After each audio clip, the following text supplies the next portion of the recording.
ፍቅርህ ረቶኛል ልለይህ አልፈቅድም ኪዳን ሸብቦኛል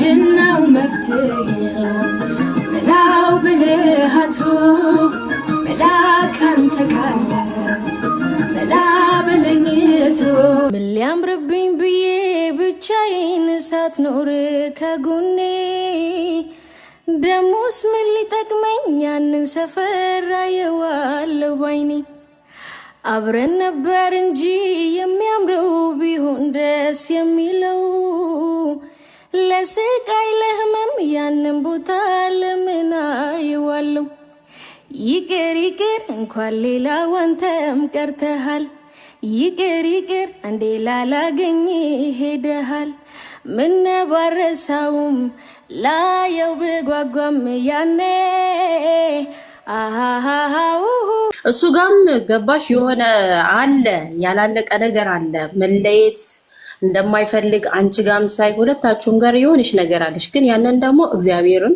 በጸሎት መለመን ነው እናቲ ከመጣ ጀምሮ እኔና ሌሎች ብዙዎቻችን የነሱን አንድ መሆን ነው የምንመኘው ያ ምንድነው ያየናቸው መልካም ነገሮች ስለሚናፍቁን ነገ ላይ በቃ ተስፋ ስለምናረክ ከነሱ ብዙ ስለምንጠብቅ ነው ሶስተኛ ወገን መግባቱ ልክ ነህ ጥሩ ላይሆን ይችላል ግን ደግሞ እዚህ ጋር ለሰላም ከሆነ ሶስተኛ ወገን ቢገባ ክፋት አለው ብዬ አላስብም ጻብ ሲሆን ልክ እሺ ምን መሰለሽ ሳምሪ እንደዛ ከሆነ መሃል ግባ የምትሉኝ ከሆነ እንደዛ ሄለንና ናቲ ለኔ ይፋዊ ጥያቄ አቅርቡልኝ አልቻልንም ግባ መሃላችን ካሉኝ እገባለሁ ያው ሚዲያ ላይ ተናገርኩት ሄሉ ግባ ካልሽኝ እሱም ግባ ካለኝ እገባለሁ መጀመሪያ ማን ነው ወንድ ልጅ አይደል እንደ እንትን ማለት ያለበት ጫና ማድረግ ያለበት ፍላጎት አለው እያለቻችሁ ነው እኮ ፎከስ አርጋችኋል የምታወጣውን ቃላት ሄሉ ላይ ለምን ጫና ታረጋላችሁ ትላንት ማታ እዛ ጋር ሄዳችሁ ለምን ጫና አላረጋችሁ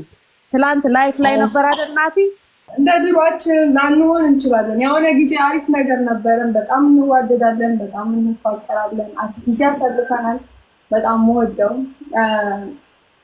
ከዚህ በኋላ በህይወቴ እንደሱ አይነት ሰው አይደገምም እኔ ጋር ማለት ነውና እንደዚህ አይነት ላይፍ አሳልፈናል ግን በቃ አንዳንዴ ላይሆን ይችላል ላንመለስ እንችላለን በቃ ሰው የወደደው ጋር ይኖራል ማለት አይደለም በቃ የሚፈቱ ችግሮችን በውስጥ አንቺ መፍታት ትቻለሽ ባንቺና በሱ የሚቻለው መፈታት ያለበት ነገር ካለ እናንተ የምታውቁት ነገር ነው ግን በእኛ ጫናኛ በመናየው ርቀት ሆነን በመናየው ነገር በመንመኝልሽ ምኞት እምትሄጂ ከሆነ ያንቺን ህይወት ማን ነው ነገር ሪስክ የሚወስድበት ዞሮ ዞሮ ቤተሰብ ነው ጉዳቱ የሚመጣው ወይም ያንቺ ነገር ወጥተሽ የሆነ ነገር ላይ ብትሆኚ እኛ ያልነው ብቻ ነገር ሚሳካ ብለን የምንመኝ ከሆነ ውስጥ ያለውን ችግር አይተን ማንፈታው ነገር ላይ ዝም ብለን በእይታ ብቻ አስተያየት ምንሰጥና መንገፋፋሽ ከሆነ ላንቺ ህይወት ለነገ ለሚመጣብሽ ነገር ማን ነው ሪስኩን የሚወስደው ዞሮ ዞሮ አንቺና ቤተሰብሽ ናቸው ስለዚህ የሚሰማሽን ስሜት ያለሽበትን ሁኔታ ነገ የምትሆኚውን እቅድሽን አላማሽን የምታቂ አንቺና አንቺ ነሽ ስለዚህ አስተያየት መቀበል ጥሩ ነው ሰው ልጅ መልካም ምኞቱን መቀበል ጥሩ ነው እግዚአብሔር ግን ሁሉም ነገር ደግሞ የሚሆነው ማስቀደም እግዚአብሔርን ነው ሰዎች መልካም ነገር ስታስቡ ጸልዩላት መልካም ነገር እንዲገጥማት እኛ ካሰብነው ነገር በላይ እግዚአብሔር መስጠት ስለሚችል ማድረግ መጸለይ የሚስተካከል ነገር ካለ እኛ ስላለን ሳይሆን የነሱ ጥረት ያስፈልጋል ነገር ግን ሴት ስለሆነች እኛ ለሷ ጫና ምናረግ ተለያየ ሙዚቃ ትመጣለች ያ ማለት ሐሳቧን የተሰማትን በሰዓቱ ስሜቷን ወይም ሙዚቃውን ፈልጋው ነው እንጂ የምታደርገው ያ ነገር የሚገልጽላት ላይሆን ይችላል ሊሆንም ደግሞ ይችላል ስለዚህ በሙዚቃ አይደለም ልጅቷን ወደ ሌላ ህይወት ለመግፋት እንትን ማለትና በርግጥ ሊያሳዝን ይችላል እሱ ያለበት ግን ደግሞ በሷ ምክንያትም ላይሆን ይችላል የሰው ልጅ ስደት ሲወጣ ብዙ ፈተና አለ ብዙ ነገር ብዙ ቻሌንጅ አለውና በዛ ምክንያትም ሊሆን ይችላል ዋናው እሱ ነው ያ እንኳን እንዲሁም ብትፈልጉ እሱን ነው እሱ ላይ ነው መስራት ያለባችሁ እሷ ላይ አይደለም ጫና ሴት ልጅ ናት ያለችበትን ሁኔታ ታያላችሁ ያሳለፈችውን ህይወት ታያላችሁ ስለዚህ መገፋፋቱ ጥሩ አይደለም። የወደደችውን ያከበረችውን ወይም ደግሞ ይዛ የምትመጣውን ነገር ብንቀበልና ብናበረታታት እውነት የምንወዳት ከሆነ እሷ ይዛ የመጣችው ማንኛውን እኛ የወደድነውን ሳይሆን እሷ ወዳ ፈቅዳ ይዛ የምትመጣውን ነገር ብናበረታታት እውነተኛ መውደድ የሚታየው በዚህ ነው ብዬ አስባለሁ። ስለዚህ ለምታረገው ነገር ለሷ ሐሳቧን ለሷ አሳልፈን ብንሰጥ ከእግዚአብሔር በታች ብቻ እግዚአብሔር ይጨመርበት። እኔ አሁን ላይ እንዲህ ነው የምለው ነገር የለም። ብቻ እኔና እሱ ያለንን ነገር አብረንም ሆነን በቃ ይፋ ማድረግ ያለብንን ነገር ካለ ይፋ እናደርጋለን። ከዛ በተረፈ እኔ አመሰግናለሁ ለምትሰጡት መልካም ሀሳብ ከልብ ነው አመሰግናለሁ። አንዳንዴ በቃ መለያየትም መዋደድም እንዳለ መለያየትም አለ አይደል? እና ማይፈቱ ነገሮች አሉ፣ ማያስማማን ነገር ሊኖር ይችላል። ያን ግንዛቤ ውስጥ አስገቡና እና ከዚህ በላይ ምን ማለት እችላለሁ? ኃይሌ የምትለው ነገር አለ? እንትና ማናት መስኪናታ ያወራችሁ አይ ቲንክ መስኪ በደንብ ያብራራችሁ ይመስለኛል። እኔ ሁሌም ሜሉ ማምነው አንድ ነገር አለ። እናንተ ህፃን ልጆች አይደላችሁም። ሜሉ እርዳታ የሚያስፈልግ ቢሆን ሶስተኛ ወገን ጣልቃ የሚገባበት ኬዝ ቢሆን አዎ ሊገባ ይችላል። ግን እስከማቀው የቅርባችሁ ጓደኛ ተስኮንኩት ሰው የሚያስፈልገው ነገር አይደለም። የሁለታችሁ ነገር አይደል ሌሉ ለእውነታው ሁለታችሁ ተነጋግራችሁ የምትፈቱት ነገር ነው። ጊዜ ሊወስድ ይችላል። አሊያም ደግሞ መፍትሄ ካለው መፍትሄ ይኖረዋል፣ ከሌለውም ደግሞ በቃ ምንም ማድረግ አይቻልም። ግን በትንሹ ህዝቡ መረዳት ከፈለገ እኔ እንደምገምተው ናቲኮ ከሀገር ውጭ ነው ያለው። ይሄ ራሱ እኮ አንድ ችግር እኮ ነው በቃ። ምክንያቱም ናቲን ዝም ብለን ና ብለን ጎትተን ማምጣት አይቻልም። የሄደበት ዓላማ አለው። ሰው ባህር አቋርጦ ሄዶ እና ተመለስ አይባልም። ወረቀት ማግኘት አለበት። ከዛ ስንት ዓመት ይፈጃል? ከዛ ደግሞ ሄሉ ደግሞ ሴት ልጅ ናት። እድሜ የሚባል ነገር አለ።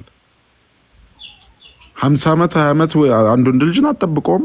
እሱም ደግሞ የሄደበትን ዓላማ ማሳካት አለበት። ግን ቢሆንም ደግሞ መምጣት የሚችልበት እድል አለ። ያሚውን ከሆነና ተስማምታችሁ የምትፈቱ ከሆነ አሰየው።